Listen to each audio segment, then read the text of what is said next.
Welcome back, YouTube. Blazeshadowthorn here, back again with another Wi-Fi battle. This one is against Arthur. I honestly don't know if it was against, if he was a fellow YouTuber, Showdown, Skype, how he found me. All I know is that maybe it was a passerby. I honestly can't remember, because like last week's been like a blur since I didn't have my computer. I was very bored, so I did have a lot of battles because there was like nothing else to do. I couldn't go on Skype very much. I've only been on Skype for like the past couple days. So, looking at my team, it's very funny, but it works. It shouldn't work, I should say, but it does work. It has 3 choice-banded Pokemon, so half my team's offensively based. And then I have a Mega Gardevoir, and then a Dusclops and Umbreon Core, because my Basculin, my Drapion, and my Kieran Black are all choice-banded, which means a good physical wall will just... it'd be the death of me. Like, I don't know. It shouldn't work, but it does, so... I don't take that as you will. But looking at my opponent's team, he has a fairly well-built team. You know, the Goodra and the Slowbro are very good defensively. The Greninja and the Weavile are good offensively. The Ditto's annoying is a good lead. And then the Mamoswine, I don't know if it's offensive with Life Orb or defensive with Sash and Stealth Rocks. It could be either one. So, let's just get into the battle.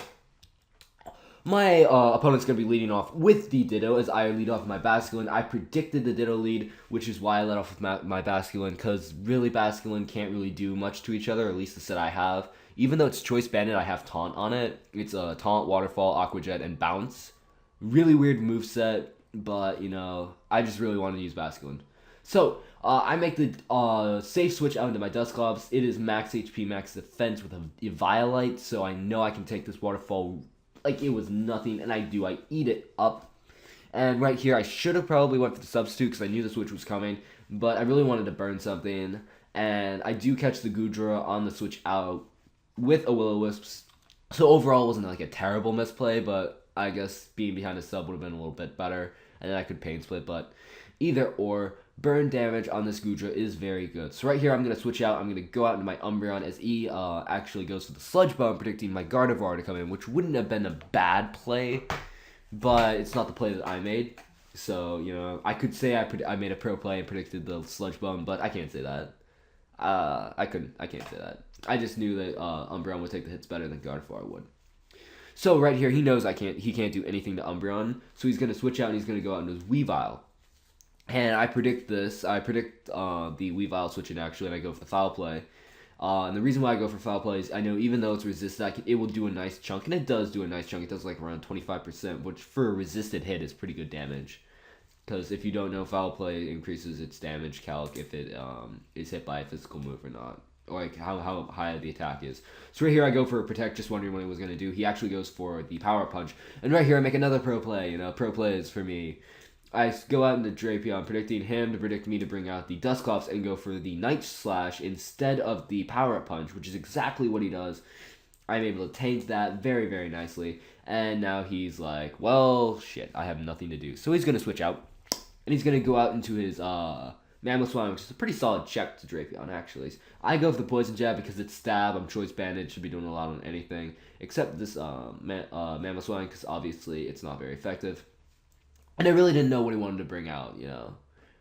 It was my safest play. So, right here, I'm going to switch out. I don't want to take an Earthquake. I'm going to go into my Dusclops.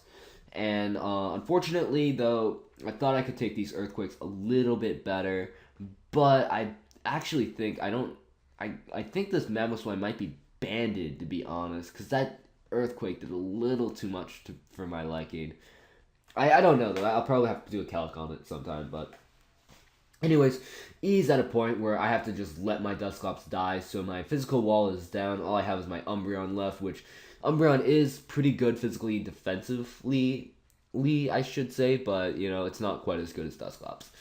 So, I'm going to go into my Basculin. I predict the switch out, and instead of locking myself into Aqua Jet, I'm going to go for the Waterfall, I believe, as he goes out into Bros Before Hoes, the Slowbro, which I have to command him for that nickname. That nickname is pretty awesome. So, he's able to take that very, very nicely, obviously. And it turns out he has Rocky Helmet, too. So, you know, that's going to be a pain. So, you know, I'm going to have to work around that. So, I'm going to switch out. I'm going to go back out into my Shadowthorn as he goes for the Scald. And now that's was very scary because if he would have burned me with the Scald, I would have been screwed. I would have been so mad. But fortunately, I don't get the burn, and I'm able to go for the crunch. And that crunch almost takes it out, and I get the defense drop, which means after the slack off, as he goes for the slack off, I will be able to take out this Slowbro, which is very awesome.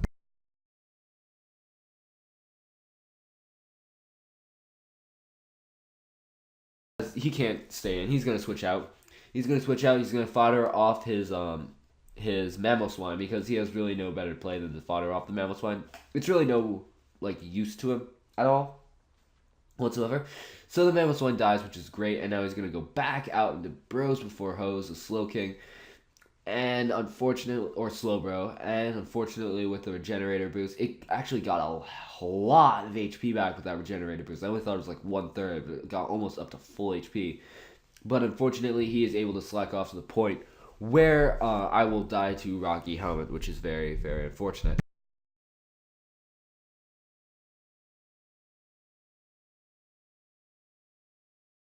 Another crunch, just trying to do enough damage. I do get another defense drop, which is great. Unfortunately, I do die to the Rocky Helmet damage, which, if I would have lived that, I would have been in a much better position because then he would not have been able to live another crunch, and he would have been forced to A, sack this Slow King, or, Slowbro, or B, just let it die. Or bring in something to take a George Bandit crunch. So right here, I'm going to go out into Gardevoir. I'm going to get that Regenerator Trace. He obviously doesn't want to stay in and take a Hyper Voice. So he is going out to go out into Goodra. I honestly don't know what he's predicting right here, to be honest. I guess he knows a Hyper Voice is coming or a Dazzling Gleam. He just figures that his special defensive wall, maybe he's sacking it. Maybe he thought he could take it better. But I do carry the Hyper Voice on this Gardevoir. I am able to hit this Goodra. I'm able to hit this Goodra very, very hard. And it is down to the point where I can now just Revenge Kill it, outspeed, and knock it out with another Hyper Voice, which is pretty good. So now, his Goodra's down. I do not have to worry about it, which I was worried about that. The Goodra would have been a big pain. So right here, he's going to switch out. He's going to go out into his Ditto, and his Ditto is going to become my beautiful princess, my Gardevoir, and he's gonna go for a Shadow Ball. That Shadow Ball does do a lot of damage. Right here, I am gonna go for Hyper Voice. I was actually planning on switching out and going into my my Umbreon to take the Shadow Ball, but I couldn't risk the fact of him predicting that going for the Hyper Voice, and then I would have been screwed. So that's what I do right here. I do switch out. I go out into my Umbreon because I know I can take these hits relatively easy. If he wants to switch up moves, like whatever. So right here, he does opt to stay in, keep on going for Shadow Balls. I do not know exactly why. I guess he's leaving it in his Death Fodder. So right here, I am going to go straight for the Foul Play, and I am able to knock out this Ditto, which is amazing. So now I don't have to deal with it, which is pretty good. So right here, I do get some leftover recoveries, and he's going to send out his Weavile, and we're back to the same song and dance where he has Power Up Punch. He could go for Night Slash, he could go for Ice Punch, whatever. He's actually going to go straight for the Power Up Punch, get up to +1. That is fine by me. I'm going to go for the Wish, and I'm hoping at +1 I can live a Power Up Punch and pass the Wish to my Gardevoir. And if I can do that and pass the Wish into my Gardevoir, live the Power Punch, I can hopefully then live an Ice Punch and knock it out with the Hyper Voice, which, now that I say it, it sounds really stupid, but I really thought I could live the, But he actually predicts this, goes for the Ice Shard, and is able to knock me out. I might have actually been able to live a +1 Power Punch, but I'm not really sure. So my Wish was wasted, but I'm now able to go out into my Choice Band and Basculin. I really do not want to risk the switch out. I know the switch out is kind of fairly obvious, but actually I do risk it. Never mind. I go straight for the Waterfall. Never mind. I made a pro play. I thought I went for the Aqua Jet, but no. It turns out I was really smart and I went for the Waterfall. So right here, I'm going to switch out. I am going to go out into my man, the power himself, the Kieran Black. The Kieran Black is here. I risk the burn, the Skull Burn. I risk it right here. And he actually goes for the Toxic, which is like, yes. So if my Fusion Bolt does not kill, he cannot burn me with Skull, which is like, I'm happy, I'm poisoned. Yes, it's better than being burned. So, right here, I'm going to go for that Fusion Bolt, and oh my god, Fusion Bolt's animation looks amazing. And so goes down the Slowbro. Choice Banded Adamant Kirim is not something you play games with, ladies and gentlemen. You do not mess around with this thing. So he's gonna go out now and do his Greninja. Right here, I was kind of predicting maybe the spikes, predicting me to go for another Fusion Bolt, but he actually just goes straight for the extra sensory. That is fine by me. I am able to tank that hit, even though it's Life Orb. I am able to not get flinched, because for those who don't know, extra sensory has like a 20% chance to flinch. And I'm able to knock out that Greninja with another Fusion Bolt. Choice Banded Kirim putting in work. Oh, I love this thing so much, and it's shiny. I like shiny Kirim. It looks freaking badass in my opinion. So now in comes Weavile. And unfortunately, Weavile is able to outspeed me. It is able to go for Power Up Punch, and it is able to knock me out, which I kind of figured was going to happen, but oh well. You know, I kind of figured it was going to happen, but still it was worth staying in and going for the Choice Banded Crunch, or Choice Banded Thunderbolt, Fusion Bolt. So here I go out into my Basculin. I go straight for the Aqua Jet. I was really hoping that would kill, but it actually doesn't. It lives on the smidgens of smidgens. It lives on a smidgen. That's my new favorite word, smidgen. You know, I feel like a proper YouTuber now saying smidgens, because it seems like a rite of passage for all Pokemon YouTubers to say smidgens. So, you know, I say smidgens now. So right here, I go for a Protect, just in case he got like maximum crit damage and he was able to knock out my Umbreon.